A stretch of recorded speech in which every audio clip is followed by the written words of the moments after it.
আসসালামু আলাইকুম। আমি সৃষ্টি।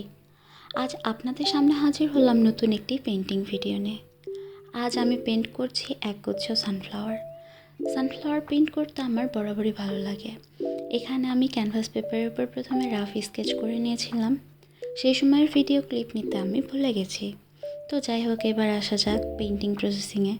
প্রথমেই আমি ব্যাকগ্রাউন্ডে কালো কালার করে নিয়েছি। তারপর সানফ্লাওয়ারের পাপড়িতে কালার করার জন্য অরেঞ্জের সাথে সামান্য লেমন ইয়েলো অ্যাড করে নিয়েছিলাম। অতঃপর শুরু করলাম কালার করা। যখন পাপড়িগুলোতে রং করা মোটামুটি শেষ হলো, তখন ইয়েলো কালার দিয়ে আমি ছোট ছোট ডিটেলস অ্যাড করলাম। এইখানে দুইটা সানফ্লাওয়ার অলরেডি রং করা শেষ, বাকি আছে একটি। তাই সেম কালার প্রসেসিং ইউজ করে সেটিও অফ ক্যামেরাতে আমি করে ফেললাম। এরপর দেখতেই পাচ্ছেন শুরু করে দিয়েছি পাতাতে রং করা। এখানে আমি স্যাপ গ্রিন ইউজ করেছি। সাথে ডিটেলস দেওয়ার জন্য স্যাপ গ্রিনের সাথে মাঝে মধ্যে আমি হোয়াইট, ব্ল্যাক, লেমন ইয়েলো, দেন লাইট গ্রিন ইউজ করেছি।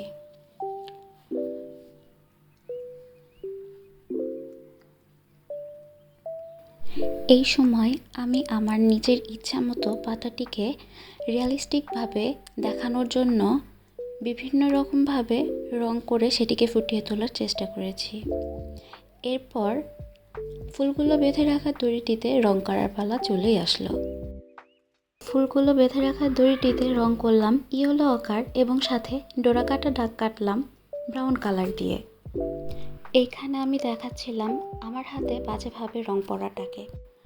দেন চলেই আসলাম সানফ্লাওয়ারের মাঝের গোল অংশে।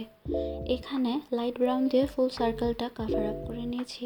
তারপর ডার্ক ব্রাউন দিয়ে একটু ডিটেলস অ্যাড করে দিলাম কিছুটা রিয়েলিস্টিক ভাব আনার জন্য।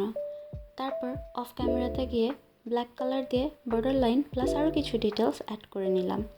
আর এভাবেই পেন্টিং করাটা শেষ হলো। তারপর ফ্রেমে বেঁধে ফেললাম, যার গন্তব্য হবে নতুন কোনো দেয়ালের সৌন্দর্য বর্ধনে। আশা করি আপনাদের ভিডিওটি ভালো লেগেছে। দেখা হবে নতুন কোনো ভিডিওতে।